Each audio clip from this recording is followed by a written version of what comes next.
Halo semuanya, nama saya Ibrahim. Saya dari program studi akuntansi angkatan 2019 Poltek Ubaya.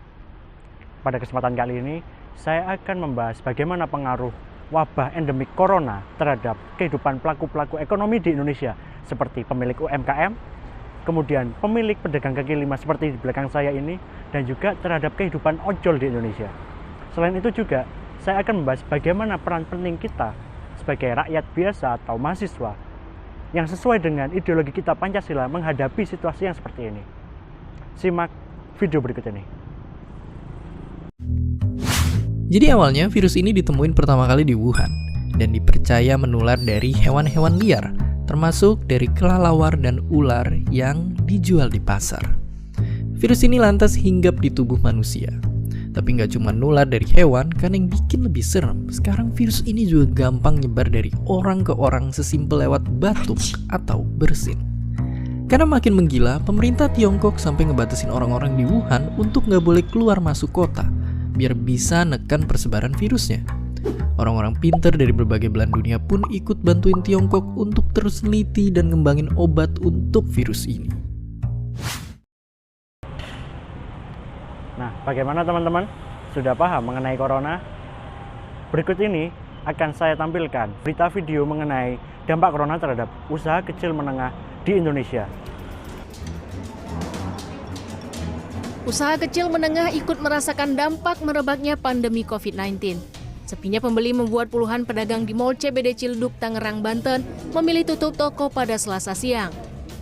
Menurut keterangan pedagang, sepinya pengunjung sudah terjadi sejak 1 pekan terakhir.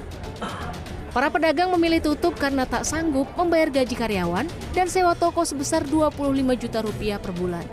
Para pedagang pun mendatangi kantor pengelola pusat perbelanjaan, meminta dispensasi sewa bulanan sebesar 50%.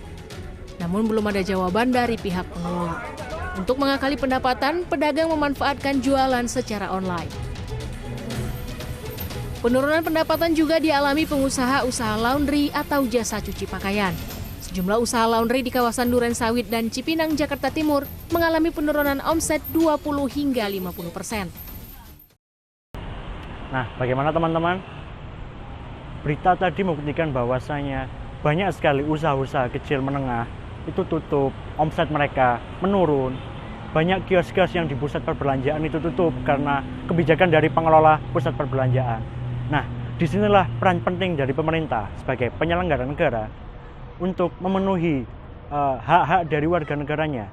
Kita hubungkan dengan mata kuliah pendidikan kewarganegaraan dan Pancasila.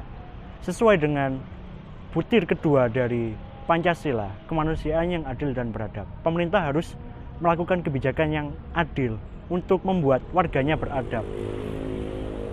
Selanjutnya, ada video mengenai bagaimana sih nasib pekerja informal seperti ojol. Bagaimana ekonomi mereka di tengah wabah corona ini? Apakah omset mereka turun ataukah tetap? Simak video berikut ini. Kebijakan meliburkan aktivitas sekolah sejak pekan lalu ternyata berimbas negatif bagi nasib pengemudi transportasi online. Sejak libur sekolah dan imbauan kerja dari rumah, omset pengemudi ojek online anjlok hingga 90%. Dengan penghasilan saat ini, para pengemudi mengaku tidak bisa lagi memenuhi kebutuhan harian, apalagi membayar cicilan kendaraannya. Kalau ini mah terlalu panjang liburnya, buat ojek online terlalu pendapatannya terlalu kurang. Ini aja baru satu dari pagi nyampe jam 11 kurang. Nah. Itu dari jam berapa bang tadi? Dari setengah 6 sampai jam 11 kurang baru satu. Kalau hari jam kerja kan enak, ini hari udah 9-10, udah dapat bonus tambahan.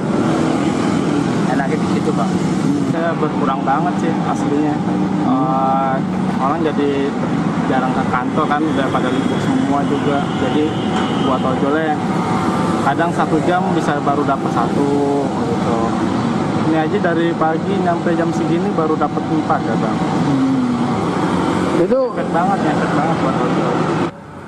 Seiring anjloknya pendapatan, para pengemudi berharap wabah virus corona bisa segera berlalu dan aktivitas ekonomi kembali normal. Dari Jakarta, Aspen Benef, TV One mengabarkan. Nah, bagaimana?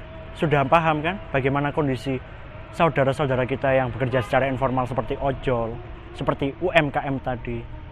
Mereka harus merasakan betapa getirnya omset mereka turun sebanyak 90% bahkan dari mereka yang pernah mengatakan seperti itu. Nah, di sini kita juga punya kewajiban untuk membantu mereka, saudara-saudara kita yang lagi sedang kesulitan. Di sini juga kita bisa menerapkan poin kelima dari Pancasila, keadilan sosial bagi seluruh rakyat Indonesia. Kita di sini sebagai rakyat biasa, sebagai mahasiswa, kita bisa membagikan apa yang kita punya. Kita bisa berdonasi, kita bisa membagikan masker, hand sanitizer, atau sebagian dari uang kita untuk saudara-saudara kita seperti ojol tadi, agar mereka tetap bisa bertahan hidup atau bisa mencari pekerjaan, tetap selamat di tengah wabah ini.